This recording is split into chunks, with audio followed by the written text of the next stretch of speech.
Hi friends, എല്ലാവരുടെയും ഓണമൊക്കെ എങ്ങനെ ഉണ്ടായിരുന്നു? ഓണമൊക്കെ അടിച്ചു വിളിച്ചോ? ഇവിടെ ഓണം വെള്ളത്തിലായിരുന്നു കേട്ടോ. കാരണം നമ്മൾ ബർത്ത്ഡേ ആഘോഷത്തിന് വേണ്ടിയിട്ടുണ്ടായിരുന്നല്ലോ, അന്ന് വൈകുന്നേരം തുടങ്ങി മോൾക്ക് പനി തുടങ്ങിയായിരുന്നു കേട്ടോ.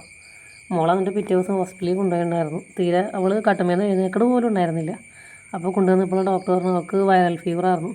പിന്നെ അവൾക്ക് ഇങ്ങോട്ട് തുടങ്ങിയിട്ട് അവളുടെ നിന്ന് 2 ദിവസം കഴിഞ്ഞപ്പോഴേക്കും എനിക്കും കിട്ടി. അത് കാരണം ഓണത്തിന് ഇവിടെ വീട്ടിലൊരു പരിപാടി ഉണ്ടായിരുന്നില്ല കേട്ടോ. വെറുതെ കഞ്ഞിയും പയറായിരുന്നു. കട്ടുമേന്ന് എഴുന്നേൽക്കാൻ പോലും പറ്റുന്നുണ്ടായിരുന്നില്ല. പിന്നെ എന്തെങ്കിലും കഴിക്കണമല്ലോ എന്ന് കരുതി ഉണ്ടാക്കിയാണ് കഞ്ഞിയും പയറും.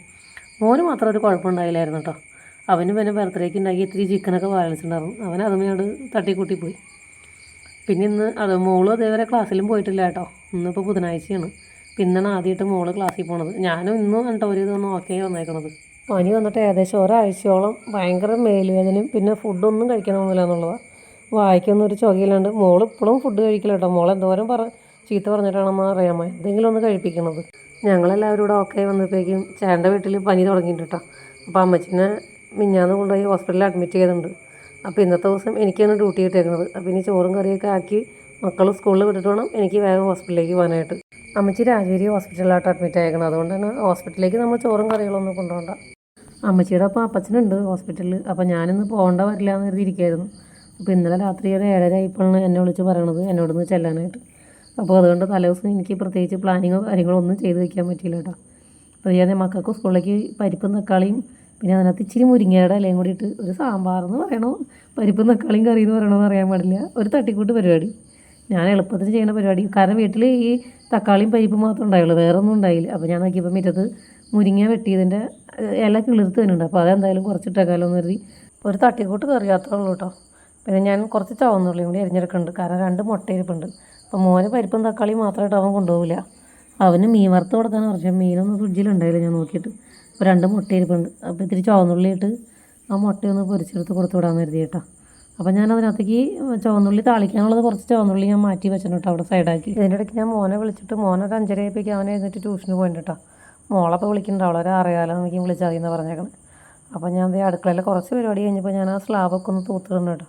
പിന്നെ ഇപ്പോൾ എൻ്റെ അടുക്കളയിൽ അത്യാവശ്യം നല്ലോണം പാത്രങ്ങളൊക്കെ ഉണ്ട് കേട്ടോ. കാരണം നമ്മൾ മോളുടെ ബർത്ത്ഡേ ആയിട്ട് കറി എല്ലാവരും കൂടിയുള്ള കൂടിയത്. അപ്പോൾ അതിൻ്റെ കറി ഉണ്ടാക്കാനായിട്ട് നമ്മൾ ഉരുളിയൊക്കെ എടുത്തിട്ട് ഉരുളിയൊക്കെ താഴെ തന്നെയായിട്ട് ഇരിക്കണത്. അതൊന്നും എനിക്ക് മുകളിലേക്ക് വെക്കാൻ ക്ലീനാക്കി വെച്ച് തന്നെ ഞാനൊരു കണക്കിനാണ്. ഇനിയിപ്പോൾ അതൊക്കെ എടുത്ത് ഭർത്തമ്മയ്ക്ക് വെക്കാൻ വേണം. പിന്നെ അത് മാത്രമല്ല എല്ലാവരും കൂടി ഫുഡ് കഴിക്കാനായിട്ട് പാത്രങ്ങൾ എടുത്തിട്ടുണ്ടായിരുന്നു. ഉച്ചയ്ക്ക് എല്ലാവരും ഇലയിലാണ് കഴിച്ചത്. പക്ഷേ വൈകുന്നേരം എല്ലാവരും ഇവിടെ തന്നെ ഉണ്ടായിരുന്നു. അപ്പോൾ എല്ലാവരും കൂടി പാത്രത്തിലൊക്കെ കഴിച്ചത്. അപ്പോൾ ഒരുപാട് പ്ലേറ്റുകളും നമ്മൾ പുറത്തെടുത്ത് വെച്ചിട്ടുണ്ട്. ഇനി അതൊക്കെ എടുത്ത് തുടച്ചെടുത്ത് കയറ്റി വയ്ക്കണം. ഞാൻ ആളെണ്ണം എന്നെയാണ് കേട്ടോ പ്ലേറ്റ് അടുക്കളയിൽ വയ്ക്കുന്നത്. അത് വേറെ ഒന്നും കൊണ്ടല്ല, ഇവിടെ മോന് ഭക്ഷണം കഴിച്ച പാത്രം കഴുകാൻ ഭയങ്കര മടിയാണ്. അവനാണെങ്കിൽ കഴിക്കുമ്പോൾ വയറ് നിറച്ച് കഴിക്കുകയില്ല. എന്താ പറയുക, അരമണിക്കൂർ ഭക്ഷണം ഇടവിട്ട് ഭക്ഷണം കഴിച്ച് നിന്നറിയില്ല. അവൻ അങ്ങനത്തെ ഒരു ടൈപ്പാണ്. അപ്പോൾ നമ്മൾ ജോലിക്ക് പോയി തിരിച്ച് വരുമ്പോഴേക്കും അവൻ കഴിക്കുന്ന പാത്രങ്ങളൊക്കെ ആ സിങ്കിൽ കിടപ്പുണ്ടാവും. അപ്പോൾ വന്നു കഴിഞ്ഞാൽ എൻ്റെ മെയിൻ പരിപാടി എന്നുള്ളത് ഈ പാത്രം കഴുകാനുള്ള പരിപാടിയാണ്. അപ്പോൾ ഒരുപാട് പാത്രം ഇല്ലെങ്കിൽ എനിക്കത് ഒരുപാട് കഴുകാനും ഉണ്ടാവില്ല. അത് നോക്കിയുണ്ടോ ഞാനത് ഇങ്ങനെ ചെയ്യണത്. പിന്നെ തലേദിവസം അനിയൻ വിളിച്ചു പറഞ്ഞപ്പോൾ തന്നെ പോയി ഞാൻ ജസ്റ്റ് മുറ്റത്തൊക്കെ അടിച്ച് കൂട്ടിയിട്ട് വെച്ചിട്ടുണ്ടായിരുന്നു. വാരി കളഞ്ഞിട്ടുണ്ടായിരുന്നില്ല, രാത്രിയായിരുന്നു കേട്ടോ. ഫ്രണ്ട് വശം മാത്രം ഞാൻ അടിച്ചില്ല, ബാക്ക് വശമൊക്കെ ഞാൻ അടിച്ച് കൂട്ടി ഇട്ടുണ്ടായിരുന്നു. ഒരു 7:30 കഴിഞ്ഞപ്പോഴേക്കും. ചേട്ടൻ്റെ വീട്ടിൽ വെച്ചാണെങ്കിൽ ഇപ്പോൾ ഈ പരിപാടിയൊന്നും നടക്കില്ല കേട്ടോ. വൈകുന്നേരമൊക്കെ മുറ്റടിക്കുന്നുണ്ടോ അവിടെയൊക്കെ ചീത്ത പറയും. നേരെ സന്ധ്യ കഴിഞ്ഞാൽ അങ്ങനെ കുറേ കാരണന്മാരുണ്ട്. ഇപ്പോഴും 6 മണിക്ക് ശേഷം മുറ്റടിക്കാൻ പാടില്ല.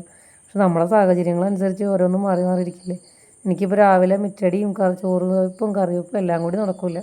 ഇതിപ്പോൾ അതേ മോളെ എഴുന്നേറ്റിട്ടുണ്ടോ. അപ്പോൾ അവൾക്ക് കുളിക്കാനായിട്ട് വെള്ളം വയ്ക്കാൻ പറ്റുന്ന കളത്തിൽ വെള്ളം വെച്ചേക്കണാണ് ഈ കാണുന്നത്. അപ്പോൾ അതിനിടയ്ക്ക് ചോറായി കഴിഞ്ഞപ്പോൾ ഞാൻ ചോറൊന്നും ഊറ്റിയിട്ടുണ്ട്. അപ്പോൾ ഞാൻ കറിക്ക് ഉപ്പ് നോക്കിയപ്പോൾ ഉപ്പ് ഇച്ചിരി കുറവാണ് കേട്ടോ. ഉപ്പ് ഇട്ട് വെച്ചേക്കണാണ്. ഇന്ന് രാവിലത്തേക്ക് പിന്നെ ദോശയും ചമ്മന്തിയാണ് കേട്ടോ. അപ്പോൾ ദോശ ഞാൻ 2 ദിവസത്തേക്കാണ് അരച്ച് വയ്ക്കാറ് ദോശമാവ്. അപ്പോൾ അത് കുറച്ച് മാവ് ഇരിപ്പുണ്ട് രാവിലത്തേക്കുള്ളത്. പിന്നെ തക്കാളി ചമ്മന്തി ഞാൻ ഇന്നലെയും ദോശ തന്നെയായിരുന്നു. അപ്പോൾ ഇന്നലെ രാവിലെ ഉണ്ടാക്കിയ തക്കാളി ചമ്മന്തി ഉണ്ടാക്കിയപ്പോൾ കുറച്ച് അധികം ഉണ്ടാക്കി വെച്ചിട്ടുണ്ടായിരുന്നു. അപ്പോൾ അത് കുറച്ച് ഫ്രിഡ്ജിലിരിപ്പുണ്ട്. അപ്പോൾ അന്ന് അത് രണ്ടും കൂടി ആകുമ്പോൾ ഇന്നത്തെ രാവിലത്തെ പലഹാരം അങ്ങനെ ഇവിടെ പൊക്കോളൂ കേട്ടോ. സാധാരണ ദോശയും തക്കാളി ചമ്മന്തി ഉണ്ടെങ്കിൽ മോന് സ്കൂളിലേക്ക് അതുണ്ടാ കൊണ്ടുപോകാറ്. ഇന്നിപ്പോൾ തക്കാളി ചമ്മന്തി ഒരുപാടില്ല. അത് കാരണം ഞാൻ മോനൊന്ന് ചോറ് കൊടുത്തു വിടാമെന്ന് കരുതുന്നത്. പിന്നെ പരിപ്പും തക്കാളിയും കറി ആയി കഴിഞ്ഞപ്പോൾ ഞാൻ അതിനകത്തേക്ക് ഒന്ന് താളിച്ചും കൂടി ഇട്ടിട്ട് പിന്നെ ഇച്ചിരി മല്ലിയിലയും കൂടി മുറിച്ച് അതിനകത്തേക്ക് ഇട്ട് അതൊന്ന് മൂടി വയ്ക്കണം കേട്ടോ. മല്ലിയില ഞാൻ എൻ്റെ ഇഷ്ടത്തിന് ഇടുന്ന കേട്ടോ. മക്കൾക്ക് അതിനോട് വലിയ താല്പര്യമില്ല. എനിക്കെന്തോ മല്ലിയില ഇടുമ്പോൾ കറിക്കൊരു പ്രത്യേക സ്വാദമാണ്. പിന്നെ ഞാൻ താളിച്ച ചീഞ്ചട്ടി ഒന്ന് കഴുകിയെടുത്തിട്ട് ആ ചീഞ്ചട്ടി തന്നെ കേട്ടോ മുട്ട പൊരിച്ചെടുക്കാൻ പോകുന്നത്. ഇന്നിപ്പോൾ ഒരുപാട് പാത്രങ്ങളൊന്നും അടുക്കളയിൽ ഉപയോഗിക്കേണ്ട വന്നിട്ടില്ല കേട്ടോ. അതുകൊണ്ട് തന്നെ പാത്രങ്ങൾ കഴുകാനും വളരെ കുറവാണ്. ഇനിയിപ്പോൾ മുട്ടയും കൂടി പൊരിച്ച് വെച്ച് കഴിഞ്ഞാൽ അവൻ്റെ സ്കൂളിലേക്കുള്ള കറിയായി. ഇനിയിപ്പോൾ വൈകുന്നേരം ആയാലും എനിക്ക് അടുക്കളയിൽ വന്നിട്ട് വലിയ കാര്യമായ പണിയൊന്നുമില്ല കേട്ടോ. ഇപ്പോൾ ഹോസ്പിറ്റലിൽ നിന്ന് വന്ന വഴിക്ക് ഇങ്ങനെ ഞാൻ ഒരു ഇച്ചിരി മീൻ മേടിച്ചുകൊണ്ടിരും. വറക്കാൻ പറ്റിയ ഏതെങ്കിലും ഒരു മീനാട്ടം മേടിച്ചുകൊണ്ടിരുള്ളൂ. അത് നന്നാക്കി കൊണ്ടുവരുള്ളൂ. ഇവിടെ കൊണ്ടുവന്നിട്ട് നന്നാക്കൽ വളരെ കുറവായിരിക്കും. അപ്പോൾ അത് ഇച്ചിരി ഉപ്പും മുളകും തേച്ച് അതൊന്ന് വറുത്തെടുത്ത് കഴിഞ്ഞാൽ ഇന്നത്തെ പരിപാടി കഴിഞ്ഞു. പിന്നെ ചോറാണ് വയ്ക്കാനുള്ളത്. ചോറ് വയ്ക്കാൻ വലിയ ബുദ്ധിമുട്ടില്ല. ഇപ്പോൾ റേഷൻ അരി ആയതുകൊണ്ട് അതൊന്ന് അടുപ്പത്തിട്ട് ഒന്ന് തിളച്ച് കഴിയുമ്പോഴേക്കും ചോറുമായി. പിന്നെ ഹോസ്പിറ്റലിൽ പോയി വന്നാൽ അടുക്കളയിൽ വലിയ കാര്യമായ പണിയൊന്നുമില്ല കേട്ടോ. ഹോസ്പിറ്റലിൽ ചെന്നാൽ അവിടെ ഒന്നും ചെയ്യാനൊന്നും ഉണ്ടാവില്ല. വെറുതെ ചുമ്മാ കുത്തിയിരുന്ന് നേരത്തിന് ഫുഡ് വരും, അത് കഴിച്ചിരുന്നാൽ മതി. പക്ഷേ അവിടെ നിന്ന് തിരിച്ച് വരുമ്പോഴേക്കും വീട്ടിലൊന്നും ചെയ്യാൻ തോന്നില്ല കേട്ടോ. പിന്നെ അവിടെ ഹോസ്പിറ്റലിൽ നിന്ന് വീട്ടിലേക്ക് അത്യാവശ്യം ഡ്രൈവ് ചെയ്യാനാണ് കേട്ടോ. വണ്ടി മേടിച്ചിട്ട് ഞാനൊരു 3-4 കൊല്ലം ആയുള്ളൂ കേട്ടോ. വണ്ടി മേടിച്ചേ പിന്നെയാണ് ഞാൻ ഓടിക്കാൻ പഠിച്ചതും. ആ ഇടയ്ക്കൊക്കെ ഭയങ്കര ആഗ്രഹമായിരുന്നു വണ്ടി ഓടിച്ച് അങ്ങോട്ട് പോകണം ഇങ്ങോട്ട് പോകണം. പക്ഷേ ആ തുടക്കം കുറച്ച് കഴിഞ്ഞപ്പോൾ തന്നെ ആ പൂതിയൊക്കെ പോയിട്ടോ. ഇപ്പോൾ ഒറ്റയ്ക്ക് എവിടെയെങ്കിലും വണ്ടി എടുത്തുകൊണ്ട് പോകാൻ പറഞ്ഞാൽ ഭയങ്കര മടിയായിട്ടോ. ഇപ്പോൾ പിള്ളേർ നിർബന്ധിച്ചിട്ടാണ് ഇപ്പോൾ എവിടെയെങ്കിലുമൊക്കെ ഒന്ന് പോകണത് തന്നെ.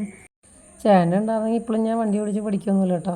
അവർ കൊണ്ടുവരുന്നത് വെച്ച് ഈ അടുക്കളയിൽ തന്നെ ഒതുങ്ങി കഴിഞ്ഞ് കൂടുള്ളൂ. ഇതിപ്പോൾ എന്ന് പറഞ്ഞാൽ ഞങ്ങൾക്ക് 3 പേർക്കും കൂടി പോകാനായിട്ട് ഒരുമിച്ച് പോകാനായിട്ട് വേറൊരു നിർവാഹം ഇല്ലാണ്ട് വന്നപ്പോൾ വണ്ടി എടുക്കേണ്ടതൊരാവശ്യമായി വന്നു. പ്രത്യേകിച്ച് മഴക്കാലത്തൊക്കെ എങ്ങും പോകാൻ പറ്റുമൊന്നുമില്ലല്ലോ.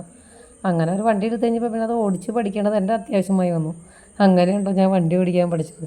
പക്ഷേ എന്നെ സംബന്ധിച്ച് വണ്ടി പഠിച്ചത് നന്നായിട്ടോ. കാരണം അല്ലെങ്കിൽ ഞാൻ എവിടെയെങ്കിലും പോകുമ്പോൾ ഈ ഒരു ഓട്ടോ വിളിക്കാൻ നിൽക്കണം, അല്ലെങ്കിൽ വേറെ ആരെങ്കിലും കൈയും കാലും പിടിക്കാൻ നിൽക്കണം, അങ്ങോട്ട് കൊണ്ടുപോകുമോ ഇങ്ങോട്ട് കൊണ്ടുപോകുമോ എന്നൊക്കെ ചോദിച്ചു. ഇതിപ്പോൾ വണ്ടി ഓടിച്ച് പഠിച്ചതുകൊണ്ട് നമുക്ക് ആരെയും ആശ്രയിക്കേണ്ട. നമുക്ക് പോകേണ്ട സ്ഥലത്ത് നമുക്ക് കാറിനാണെങ്കിലും അല്ലെങ്കിൽ നമുക്ക് എവിടെയെങ്കിലും ടൂർ പോകണം, ഞങ്ങൾക്ക് 3 പേർക്ക് ഒരുമിച്ച് പോയി വരാം. അതൊക്കെ ഭയങ്കര ദൈവാനുഗ്രഹം തന്നെയാണ് കേട്ടോ. എന്നാൽ ഞാൻ എൻ്റെ മക്കളോടും എൻ്റെ മോളോട് പ്രത്യേകിച്ച്, മോൻ ഇപ്പോഴേ 2 വീലർ വെച്ച് കൊടുക്കും. അവൻ്റെ അടുത്ത് ഞാൻ പറഞ്ഞത് എനിക്കൊരു 21 വയസ്സാകുമ്പോൾ ഞാൻ തരില്ല എന്നിട്ട് അവനോട് പറഞ്ഞേക്കണത്. പക്ഷേ മോളോട് ഞാൻ പറയും, നിന്നെ ഞാനൊരു 18-20 വയസ്സാകുമ്പോഴേക്കും ഞാൻ നിന്നെ 2 വീലർ ഓടിച്ച് പഠിപ്പിക്കുന്നു തന്നെ ഞാൻ പറയും കേട്ടോ അവളോട്. അപ്പോൾ ഇതിൻ്റെ ഇടയ്ക്ക് തന്നെ ഞാൻ എൻ്റെ അലക്കൊക്കെ കഴിഞ്ഞായിരുന്നു കേട്ടോ. വൈകുന്നേരം വരുമ്പോൾ എത്ര മണിയാവുമെന്ന് പറയാൻ പറ്റില്ല. ചിലപ്പോൾ 6-7 മണിയൊക്കെ ആവും ഹോസ്പിറ്റലിൽ നിന്ന് ഇറങ്ങുമ്പോൾ. പിന്നെ വന്നിട്ട് അലക്കും പരിപാടിയും നടക്കില്ല. അപ്പോൾ അതുകൊണ്ട് തന്നെ ഞാൻ പോകുന്നതിന് മുമ്പ് തന്നെ അലക്കി ഇട്ടുകൊണ്ട് കേട്ടോ പോയത്. പിന്നെ മോള് ദോശയായപ്പോൾ അവൾ കഴിച്ചുകൊണ്ടിരിപ്പുണ്ട്. മോന് ഇതുവരെ ട്യൂഷൻ കഴിഞ്ഞ് വന്നിട്ടില്ല കേട്ടോ. അപ്പോൾ ഞാൻ മക്കൾക്കുള്ള ചോറൊക്കെ ഒന്ന് എടുത്ത് വയ്ക്കുകയാണ്. ഇനി ട്യൂഷൻ കഴിഞ്ഞ് വന്ന് അവന് ചായ കുടിച്ച് അവനെ സ്കൂളിൽ കൊണ്ടുവന്ന് ആക്കി തിരിച്ച് വന്ന് എനിക്ക് റെഡി ആയിട്ട് വേണം ഇനി ഹോസ്പിറ്റലിൽ പോകാനായിട്ട്. ഞാൻ ആ സ്ലാബൊക്കെ ഒന്ന് തുടച്ചിടണം കേട്ടോ. അപ്പോൾ ഇന്നത്തെ വീഡിയോ ഇത്രയൊക്കെ ഉള്ളൂ. അടുത്ത വീഡിയോ കാണാതെ ബൈ.